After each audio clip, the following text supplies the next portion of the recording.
और बड़ी खबर लखनऊ में समाजवादी पार्टी की समीक्षा बैठक।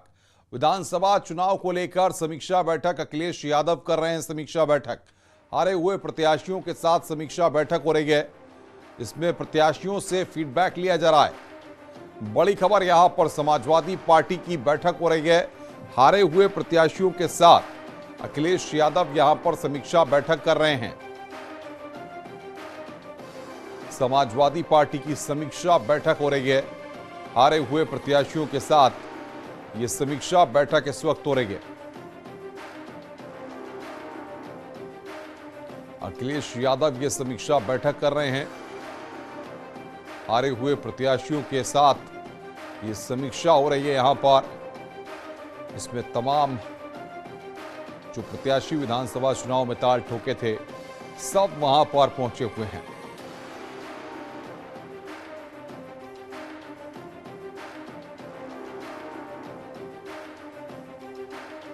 तो अखिलेश यादव हारे प्रत्याशियों के साथ समीक्षा बैठक कर रहे हैं। हारे प्रत्याशियों से फीडबैक ले रहे हैं अखिलेश यादव। समाजवादी पार्टी की समीक्षा बैठक हो रही है और अखिलेश यादव इस बैठक को ले रहे हैं। इस वक्त की बड़ी खबर हम आपको बता रहे हैं। समाजवादी पार्टी की समीक्षा बैठक। अलाउद्दीन अयूब हमारे संवाददाता हमारे साथ सीधे जुड़ रहे हैं राजधानी लखनऊ से।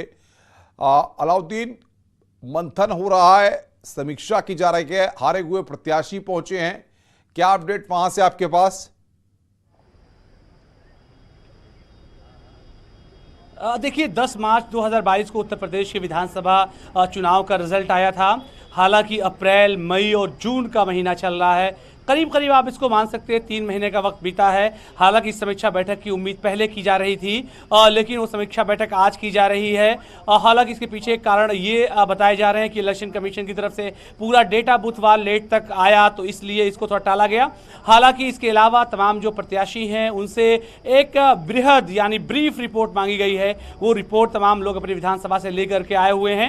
हालांकि एक मेल के जरिए से एक रिपोर्ट भी इससे पहले मंगवाई गई थी, लेकिन एक हार्ड कॉपी तमाम विधायक भी आज लेकर के आए हुए हैं। सपा अध्यक्ष अखिलेश यादव खुद इस बैठक में बैठे हुए हैं। समाजवादी पार्टी के स्टेट प्रेसिडेंट राष्ट्रीय सचिव राजेंद्र चौधरी समेत तमाम जो है जिम्मेदारान जो है इस बैठक में हैं। ठीक मेरे पीछे अगर मैं समाजवादी पार्टी ऑफिस का दफ्तर आपको दिखाऊं तो फिलहाल जो है बैठक शुरू है और माना जा रहा है कि अभी 1 से 2 घंटे तक बैठक चलेगी, क्योंकि तमाम जगहों पर से जो लोग आए हैं उनकी तादाद ज़्यादा है। तो ऐसे में उन तमाम लोगों से इस बात की जानकारी करना कि आखिर किन वजहों पर जो है समाजवादी पार्टी को जो है हार का सामना करना पड़ा। एक खास बात और की, क्योंकि उत्तर प्रदेश के बारे में कहा जाता है कि हर 100 से 150 किलोमीटर के बाद बोली के साथ भौगोलिक दृष्टि, जातिगत आंकड़े तक बदल जाते हैं। तो ऐसे में उन तमाम लोगों से एक साथ बातचीत करना एक चैलेंजिंग काम होता है। तो ऐसे में जब तक रिसर्च पूरा मौजूद नहीं रहेगा, सपा अध्यक्ष के पास आए और सवाल जवाब बेहतर तरीके से नहीं कर सकते हैं। तो ऐसे में ये बैठक फिलहाल चल रही है। माना जा रहा है कि आगामी जो 2 जगहों पर जो है लोकसभा चुनाव हैं वहां से भी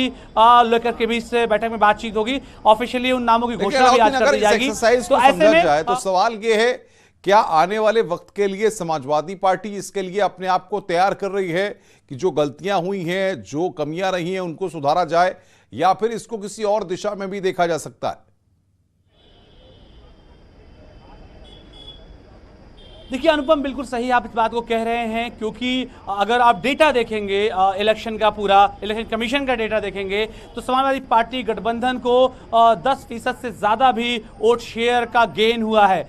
इवन आप जब तीनों पार्टियों आरएलडी को भी मिला लेंगे, आप सुभाषपा को भी मिला लेंगे, तो ये आंकड़ा करीब करीब 14% तक जाता है। तो ऐसे में समाजवादी पार्टी बिल्कुल इस बात को लेकर के मंथन कर रही है कि आखिर 14% जो वोट फीसद उनका बढ़ा है, हालांकि वो रिजल्ट में परिवर्तित नहीं हो पाया है, इसका सही इस्तेमाल कैसे किया जा सकता है। साथ ही गठबंधन दलों के साथ समन्वय, अभी 4.5 साल से ज्यादा का वक्त है, आप इसको अगर कह लें 4 साल 9 महीने का वक्त उत्तर प्रदेश में इलेक्शन होने में। तो ऐसे में उस समन्वय को बना करके चलना भी बेहद चैलेंजिंग है, खासतौर से ऐसे में जब लोकसभा चुनाव भी 2024 में है, इसके अलावा निकाय चुनाव भी है उत्तर प्रदेश में। तो ऐसे में इन तमाम चीजों को लेकर के भी इस बैठक में चर्चा हो रही है।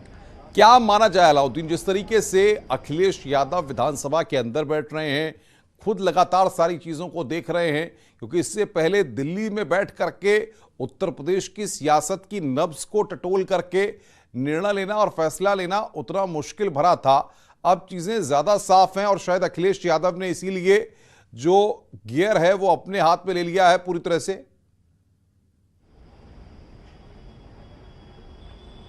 देखिए, एक राजनेता के लिए बिल्कुल मुश्किल वक्त था जब रिजल्ट आया, लेकिन एक नेता को अपने लोगों के बीच में रहना, बिल्कुल आप दुरुस्त कर रहे हैं, बेहद ज़रूरी होता है। और जिस तरह से उत्तर प्रदेश की भौगोलिक दृष्टि है, राजनीतिक घटनाक्रम है, मैं आपको बताऊं, उत्तर प्रदेश को हमेशा 4 हिस्सों में बांटने की बात होती है। तो उत्तर प्रदेश बड़ा है, तो शायद इसीलिए बहुत सारे लोग इस तरह की बातें करते हैं। और ऐसे में समन्वय बनाना, जब आप उनके बीच में रहेंगे और खासतौर से उस लड़ाई को आगे बढ़ाया जाएगा, तभी समन्वय बन पाएगा। और उसका सबसे बेहतर तरीकेकार यही है कि आप विधानसभा के हिस्से बनिए। हमने सत्र को 6 दिन 7 दिन चलते हुए देखा, आपने भी देखा, बिला शक शुबहा उनके लोगों में मोराल बूस्ट हुआ है, उनके वोटर्स का मोराल बूस्ट हुआ है। तो ऐसे में जमीन पर रह करके ही लड़ाई राजनीतिक लड़ी जा सकती है, जमीन से दूर होकर के राजनीतिक लड़ाई कभी नहीं लड़ी जा सकती है। तो ऐसे में जो फैसले सपा अध्यक्ष ने किया है, बिला शक शुबहा उनके लिए राजनीतिक तौर से उनको फायदा देगा। हालांकि अभी उनके सामने 2 बाई इलेक्शन है, इसके अलावा 2024 का लोकसभा इलेक्शन है। तो ऐसे में तमाम रणनीति और बढ़ा हुआ वोट फीसद कितना रिजल्ट में तब्दील होगा, ये आने वाला वक्त बताएगा। लेकिन बिला शक शुबहा इन तमाम फैसलों के बाद कम से कम राजनीतिक पंडित, उनके पार्टी के लोग, उनके कार्यकर्ता इस बात को पॉजिटिविटी ले रहे हैं, पॉजिटिव तौर से सकारात्मक ले रहे हैं कि ऐसे में वो जब तमाम लोगों के बीच में रहेंगे तो शायद वो राजनीतिक तौर से ज्यादा बेहतर परफॉर्म कर पाएंगे और उनके लोग उनको फीडबैक भी आसानी से दे पाएंगे। बिल्कुल अलाउद्दीन, लेकिन आपको लगता नहीं कि जिस तरीके से अखिलेश यादव एक एक सीट पर एक एक व्यक्ति के साथ बातचीत कर रहे हैं, ऐसे में एक लंबा वक्त भी आज की बैठक को लग सकता है, क्योंकि जो बातें तमाम जो हारे हुए प्रत्याशी हैं वो रखेंगे और उसके बाद अखिलेश यादव उनसे सवालात करेंगे, तो एक लंबा प्रोसेस होगा पूरा है। हाँ जी, बिल्कुल वक्त लगेगा। लेकिन मैं आपको बताऊं, इन 2.5-3 महीनों में इनमें टुकड़ों टुकड़ों में जिलेवार लोगों को उन्होंने बुला के मुलाकात भी की है। लेकिन ऑफिशियली जो पार्टी ऑफिस की तरफ से लेटर जारी किया गया है वो आज के दिन को लेकर के किया गया है। तो ऐसा मान के चले, अगर गठबंधन के 125 लोग हैं तो कम से कम वो 150 हारे हुए लोगों से इससे पहले ही मिल चुके हैं। बिल्कुल आपको याद होगा। बहुत बहुत शुक्रिया आपका, वक्त की कमी है, रुकेंगे आपको। अलाउद्दीन हमारे संवाददाता इस बड़ी खबर पर हमें अपडेट दे रहे थे। रुक रहे हैं ब्रेक के लिए, ब्रेक के बाद खबरों का सिलसिला लगातार जारी है। इस न्यूज हेडलाइंस के प्रायोजक पेट सफा आयुर्वेद